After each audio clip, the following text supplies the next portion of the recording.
it was about, I guess 15 years ago when I first was invited to go to the European Film College in Denmark.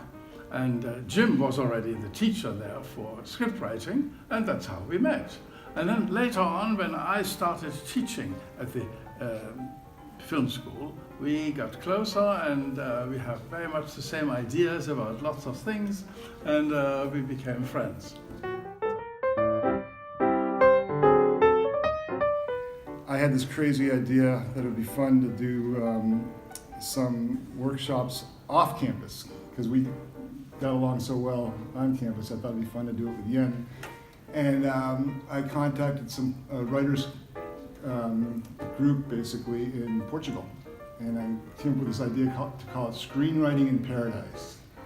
And Yen and I went down there for about a week to the Algarve. And it was beautiful. It was about 7 years ago, I guess now. And spent a week there. And then we did it again several years later in Bermuda, which is also Screenwriting in Paradise.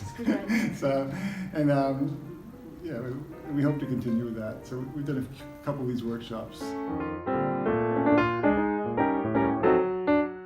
I try not to lecture. I try to get them involved, but I use, like Yen, I use a lot of Keynote presentations, which are interactive, because you can stop, you get to show clips, and then you get to discuss and you ask questions and try to get them inspired. I never do it. I never do it the same. I never really duplicate what I do. I kind of change it all the time. It's fluid, but I definitely do a mix of informing them and then getting them to produce, to write. Because the most important thing at the bottom, at the end of the day, the most important thing is that they actually have to try to practice what I preach, basically.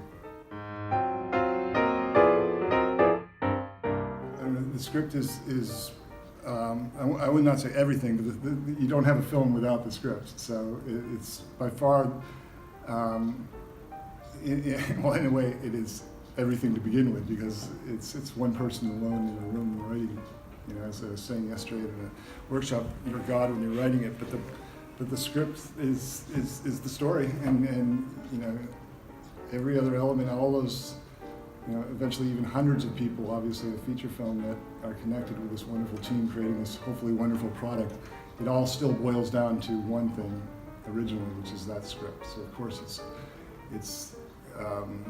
is the most important thing, actually. A good scriptwriter is committed and persistent and inquisitive and demanding on themselves and accepting of criticism, hopefully constructive. but it's very important that you're able to listen. You have to, as a writer, you have to, you are the creator. And at some point, because it's a screenplay, it's not a novel, and even with a novel it's sort of the same thing, but with a screenplay you have to let your baby go at some point.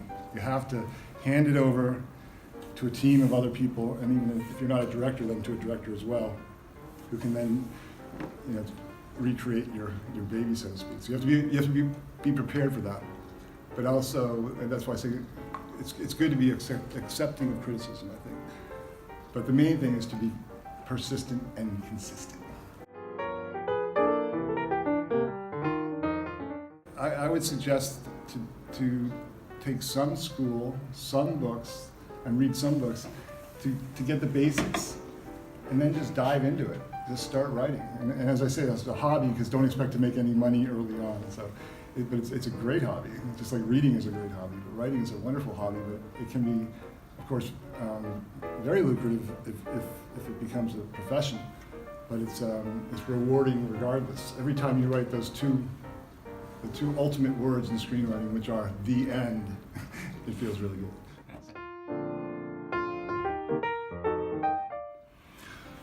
I met Kubrick in the early 60s. I didn't work with him. I lived in New York. He came to New York. We met many times, and I went back to Europe, and it was only years later that he asked me to join him for 1 year to go to Romania on my prior profession, which has to do with planning and organizing. So it's a pure accident in a way that I met him because he was married to my sister and had already 3 children. So it was that. But working together was something else. That has also nothing to do with my family relationship. That has to work on a different level. Yes, what makes him so special? Yes. None of his films disappear. They're all there. It's the same that makes a painter special, a composer special, a novelist special. The work stays, remains, and is relevant for another generation. That's almost banal, my answer, but banalities have the advantage that they're correct.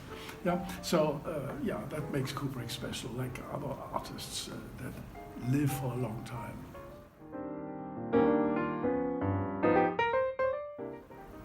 What I learned from Kubrick is great self-criticism and be very, very careful. And what I try now when I talk in workshops or to students is to get across to learn from the masters. Learn from the masters. That is true for all artists. A musician has to learn contrapunkt, Bach, techniques, even if he does then other things. And so I believe that a young film student should look at the best, analyze it, and see why these great films that exist amongst a lot of films that are totally average and not very important, why they are so important, and they follow the same structure. Tell a story, make sure the audience doesn't forget it. Have a point, have the beginning and the end come together.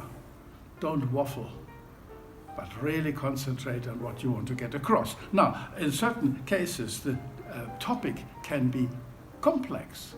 Take Kubrick. I mean, Eyes Wide Shut is a difficult film, and Eyes Wide Shut has to be seen twice. That's a problem. 2001 is not an easy film for grown-up people. It's easy for youngsters. We have proven that because they have an openness that can immediately penetrate to the essence of the film. While people who are already set in their mind have a problem sometimes seeing this. It's a very interesting topic, the difference of how a teenager perceives something and a person above 40 or 50 perceives it, etc., etc. Yeah. So, what else? You have to identify with the aim of the filmmaker. In my case, the word producer is pretty useless because the classical producer in the past was really the boss. He hired the writers, he hired the cast, he hired the director. I don't know anything about this. I only know this from books and from movies. My role was to be a member of the crew with a very specific task. And like the task of all the others, is to identify with the aim of the filmmaker. So, very simple.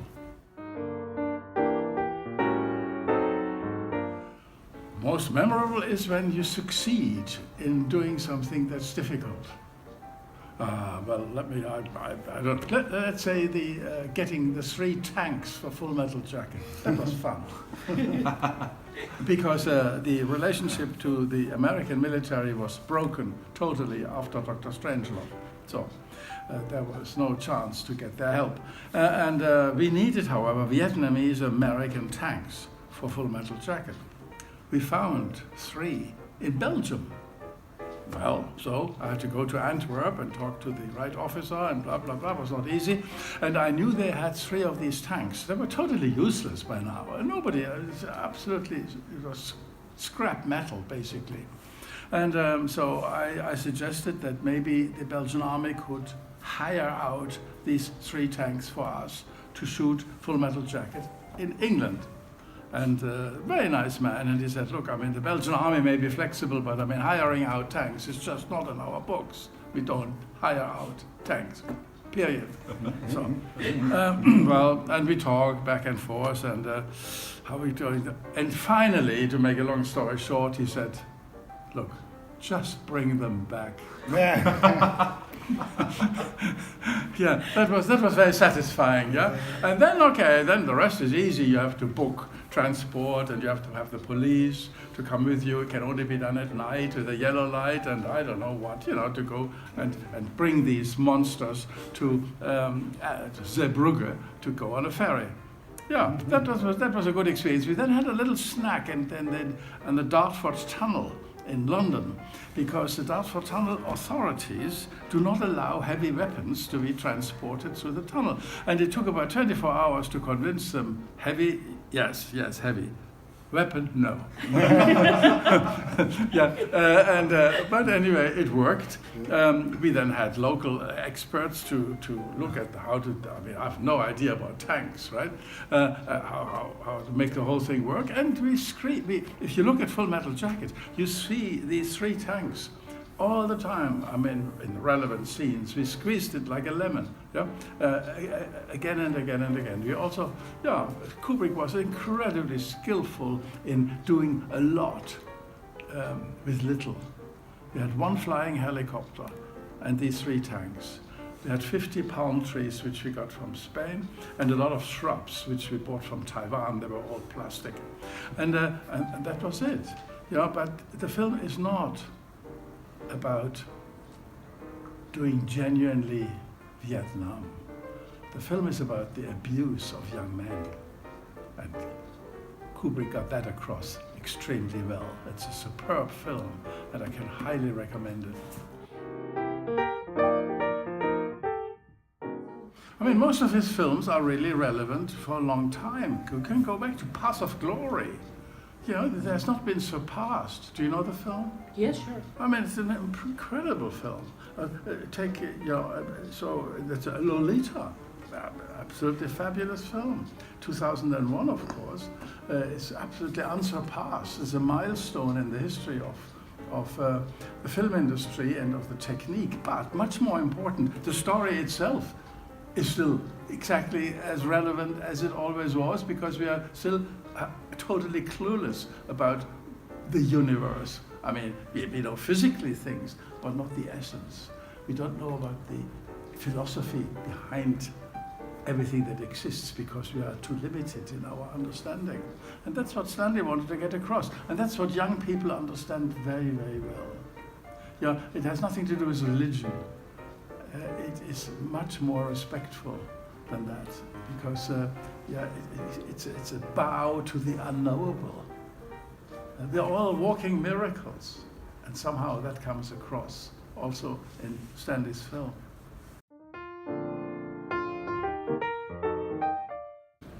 Oh, study the masters, absolutely. And only look at the very best, and look at it again and again and again, and try to understand how this was made, how the script was structured, so that it remains with the viewer. And it doesn't have to be very serious, it can be very funny films.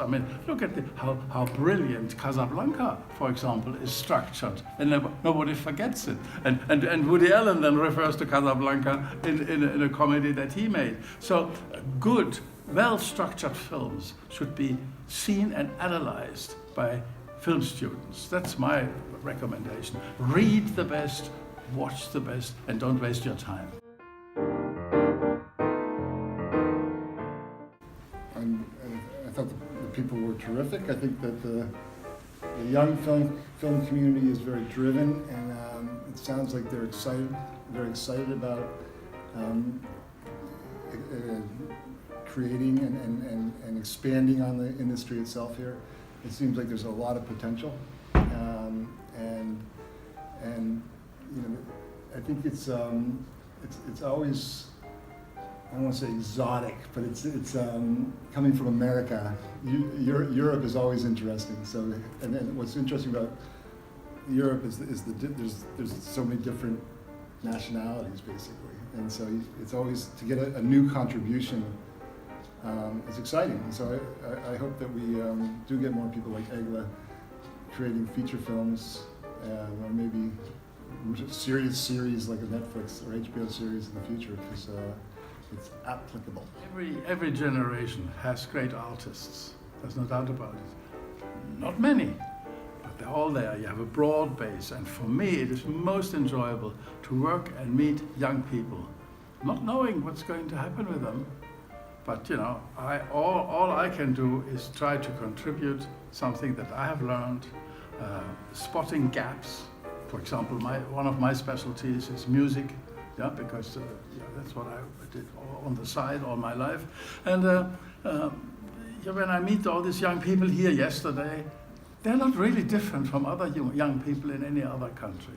They're all the same. They're curious, they're eager, they want to know, and they're delightful. Of course. Sure, happily, yeah. Okay. I mean, you know, I have to test other forms of potato pancake. So then